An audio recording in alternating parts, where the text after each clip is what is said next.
さよならありがとう声の限り悲しみよりもっと大事なこと去りゆく背中に伝えたくてぬくもりと痛みに間に合うようにこのまま続くと思っていた僕らの明日を描いていた呼び合っていた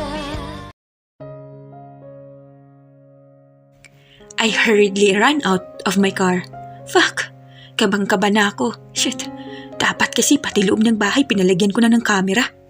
Hindi lang dapat dito sa labas eh. I opened the door and called her name but no one's answering. I opened the door widely and I almost lost my mind the moment I saw my wife lying on the foot of staircase, unconscious, and there's blood on her pink dress. I snapped and woke up. I immediately went to her and hugged her. Honey, wake up! I'm doing everything for her to wake up but no. She's not waking up. Fuck, I will goddamn kill myself. Boss, what happened, boss? I saw Dave worriedly looking at Brie. He held my wife's wrist. Boss, we have to take her to the hospital. I heard him say. I wasn't moving and hugged her tighter. Damn it, it's my fault. I should not have kissed her. I should not have talked to her. Dave, this is my entire fault. Yuri, they'll both die if we won't take them to the hospital. I got my senses back when I heard Dave shouted. It's the first time I heard him shout and call me by my name. He's always that calm and serious. I immediately carried Brie and followed Dave out. He opened the door behind the driver's seat. I went inside the car with her in my arms. Dave started driving as well. Honey, please, I almost whispered while hugging her and caressing her tummy. Baby, please, be fine. A tear fell from my left eye. This won't happen if I put her first. Shit, not our baby, neither my wife. Boss, drink this. I saw a bottle of water. I lifted my head and saw Dave seriously looking at me. I get the water from his hand and smiled. Thanks, Dave. He sat beside me. What happened? I saw her unconscious when I got home. I weakly answered. We're here, sitting on the waiting area outside the emergency room. Nadasal ko na yata lahat ng alam kong dasalin nang wala sa oras. That's not what I mean, boss. I look at him. What then? I know something happened when I was gone for eating. I sighed. Dave is really a genius in understanding circumstances. I thank him for that. But I thank him more for immediately following me when I left the building. Hindi ko siguro alam kung anong nangyari sa akin at kay Brie. Remember Brenda? I asked while still looking down.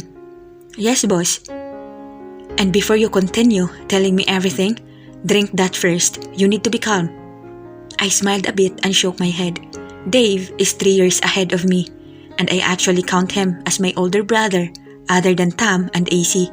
I opened the bottle and drank from it. So, she went to your office. What happened next? He asked the moment I tightened the bottle's cap. She was desperate in having me back. Maybe she heard you or saw you together with Brenda. I don't know, Dave. I hope she didn't. I weakly said. Well, my conclusion can explain why she packed some of her things. I abruptly looked at him. What? Maybe you didn't notice the bag beside her. I looked away. Sa sobrang takot ko siguro hindi ko na napansin. Here. He handed me a phone. Brie's phone. I accepted it and my eyebrows creased when I saw a text message from an unknown number. Why don't you visit your husband? He's actually having a good time with other girl. Someone's playing a game, boss. And we're after it. Just calm yourself and ready your mind and heart for whatever the result will be about your wife and child. He seriously said. Think of things in a positive way, boss. I looked at him and smiled. Thank you for being here, Dave. It's my duty and choice to protect and guide you. I nodded. Kahit sabihin ni Dave na wag kong isipin kung may laro bang nagaganap, hindi ko maiwasan. It can be Brenda's game or someone else's game. I tightly closed my eyes and rested my head on the wall. Please, God, please, help my wife and child. I immediately opened my eyes and stood up when I heard the emergency room's door opened. What now, doctor? I asked straightforwardly. Mr. Mendoza, your wife is safe. She's only having an arm injury and some bruises, but your baby didn't make it. Hindi makapit ang bata. At kahit pa makapit ang bata, imposibleng mabuhay pa rin ito matapos ang pagkakabagsak ng asawa mo. Feels like my heart is tearing. I can't say a word. I can't even think straight. The doctor keeps on talking, but I can't put it in my mind. I weakly sat down and covered my face with my hands and tears fallen. It is my fault, and I don't know what will happen after this. I don't know how Brie will react on this. I don't know what to do. Sa kabilang banda, Brie point of view. I woke up on an unfamiliar bed inside of this unfamiliar room. It's already morning. Where am I? Well, this room looks like a condo. Napangiwi ako nang maramdaman ko ang hapdi ng kanang braso ko at likod. I closed my eyes and got alarmed. Ang anak ko! I'm about to caress my tummy but then may nakatusok na IV sa kaliwang kamay ko. Now I know. Nasa hospital ako, malamang. Tears again started to build up. Please, someone tell me that my baby's fine. Kahit magpakatanga na ako kay Yuri, ayos lang. Basta malaman ko lang na maayos ang lagay ni baby. Honey, napatingin ako sa kanan ko. I found him, standing there while holding on the doorknob. Maybe it's a comfort room and he just went out. Yuri, I weakly said. Dahan-dahan siyang lumapit sa akin at umupo sa ulunan ko. He's caressing my hair very gently, but I glued my eyes on the wall. How are you? He asked. I know everything, Yuri, I suddenly said. I know you love her and it is fine. Honey, what are you saying? Please, ako muna. Just listen to me. I interrupted. I know I'm just a rebound and it is fine. I'm okay, I sobbed. I closed my eyes when he kissed them. No, honey. Yuri, you don't have to lie. Believe me, it's fine. Pinipilit kong wag humagulgol kahit ang sakit-sakit ng mga salitang binibitawan ko. Kaya kong magpakatanga. Sabihin mo lang na okay ang baby natin at mamahalin mo pa rin siya. And another set of tears fell. Naramdaman kong tumigil siya sa paghaplos ng buhok ko. Pinipilit kong umupo kahit nahihirapan ako. How's our baby, Yuri? I asked, almost whispering. He looked away, but then he hugged me very tightly.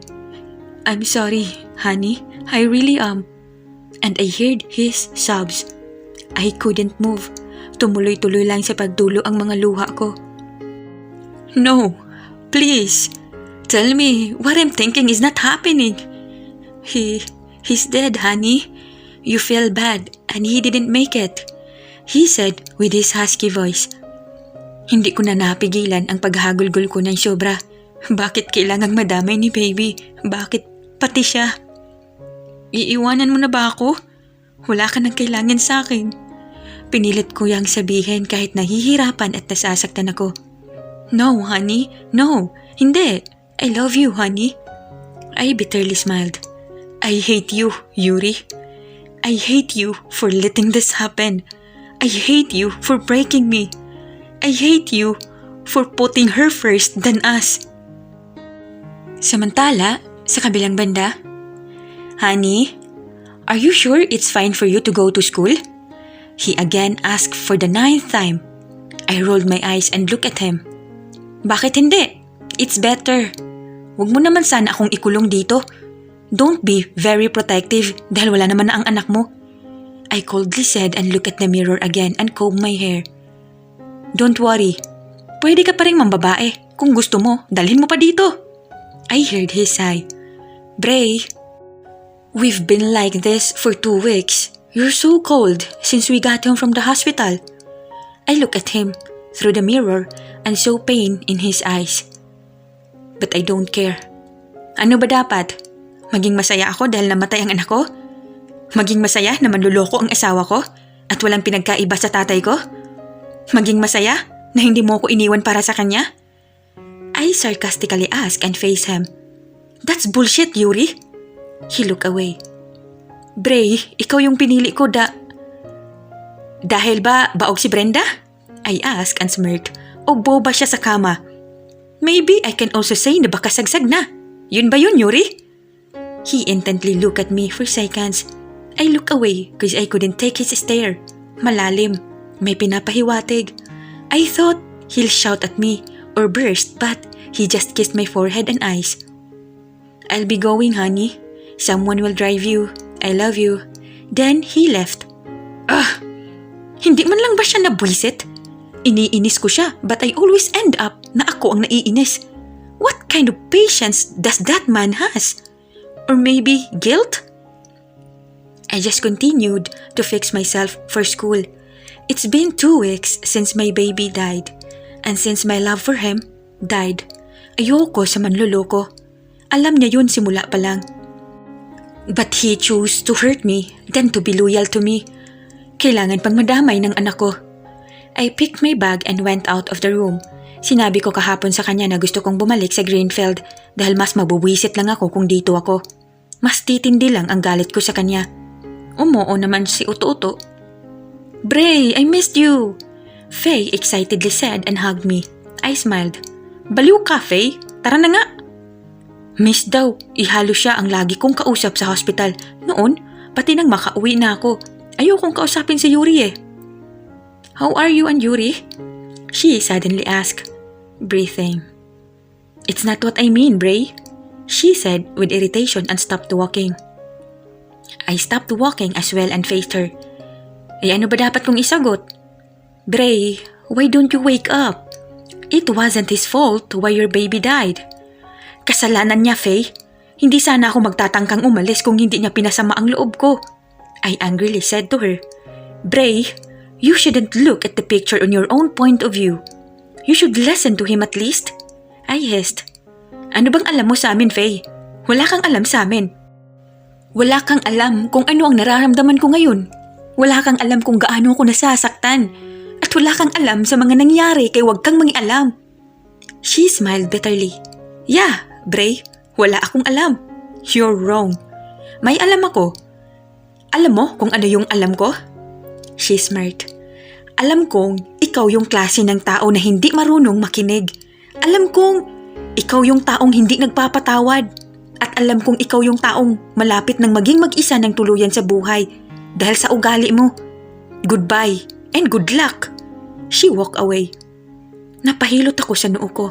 Gosh, what did I do? Pati ang best friend ko napagsalitaan ko ng ganun. May mas isasama pa ba ang buhay ko? Kulang pa ba ang mga to? Ma'am Brie, hindi pa po ba kayo uuwi? I sighed. Hindi pa. May pupuntahan ako at ayokong nakabuntot ka. I coldly said to this man. Siya ang inutusan ng matino kong asawa para sumundo sa akin. Pero ma'am, bilin po ni boss na. Oo na, hintayin mo na lang ako doon sa gate. Naiinis kong sabi. Mabuti naman at tumango na siya at umalis. Inabangan pa kasi ako dito sa labas ng room eh. Napahiya tuloy. It's 6 in the evening here. Ayoko pa namang umuwi, kaya sa kabilang gate ako lalabas mamaya. Maybe I should have some moments alone. Narinig kong nag-uusap kanina ang iba kong classmate about going to a bar na malapit lang dito sa school kung sa kabilang gate ka dadaan. I've been to that kind of place for how many times kaya okay lang naman siguro kung tatambay ako doon kahit sandali. I really just need to refresh my mind. Noisy crowd. Yan ang bumungad sa akin the moment I stepped in this bar. But it's fine. What do I expect from a bar? This bar is actually a lit. The vibe it gives really good to me. Dumiretso na lang ako sa bar counter since puno ang mga upuan dito. I ordered margarita. Just a little bit. I just really need this. Hindi ako katulad ng iba na may problema lang, inom na. I'm not dumb. As if Pampabura ng alaala ang alak. Gusto ko lang talagang uminom dahil naisipan ko. Not because I'm fucked up, but it can also be. Hindi ko pa naitataas ang kamay ko para sana inumin yung may tumabi na sa akin. I look at him. He's handsome. Really, he is. Good evening, miss. Still in your uniform? He said and chuckled. I smirked. Yeah, I just said and drank the margarita. The heat it made to my esophagus made me almost moan. Fuck, I missed this. Well, you're still hot and gorgeous, he again said before ordering. I'm Ken, and he offered a hand. I accepted it. Call me, Brie. He smiled. First time kitang makita dito sa bar ko. I abruptly looked at him. Sa'yo ang bar na to? I again ordered another 2 glasses of it. I really missed liquor. He nodded while smiling. Yeah. Well, ngayon ko lang alam na may bar na pala dito. I just said, last week lang ito nag-open eh. Hey, wag masyado. Mukha ka pa namang mag-isa. I nodded and again drank the other glass. Yup, and it's better than having my husband beside me. Wow, you're married? Sayang naman. I look at him. At bakit kung may asawa na ako? Anong sayang doon? I smirked. Oh gosh, the liquor's having an effect on me. Akala ko single ka, kaya nga kita nilapitan eh. I smirked. Pwede mo pa naman akong lapitan kahit taken na ako. He smirked too. I'd like that. I just nodded while smiling. Akala mo ba, Yuri, ikaw lang ang marunong mga liwa? I ordered more margarita even though I'm feeling dizzy. Hinay-hinay lang. You have a problem? Ken asked. I have. But it's not the reason why I am here. Para sa mga baliw ang rason na yan. Nandito ako dahil gusto ko. He chuckled. Okay. Mind to excuse me? I'll just go to my office up there for a while. I nodded. Sure. I ordered more. Yeah, I missed this. I'm about to drink another glass but then someone held my wrist. Hey! I shouted and turned to the one who's holding my wrist. And I saw him angrily staring at me. You're going home, Brie. He said emotionless and dragged me out. Nagpahila na lang din ako dahil nahihilo na talaga ako. Brie, nasasaktan na ako ng sobra. Sana tama na. I heard him say, almost whispering, I'm too dizzy to speak or whatever there. I just closed my eyes and let him catch me. Oh, I'll be having a sweet sleep.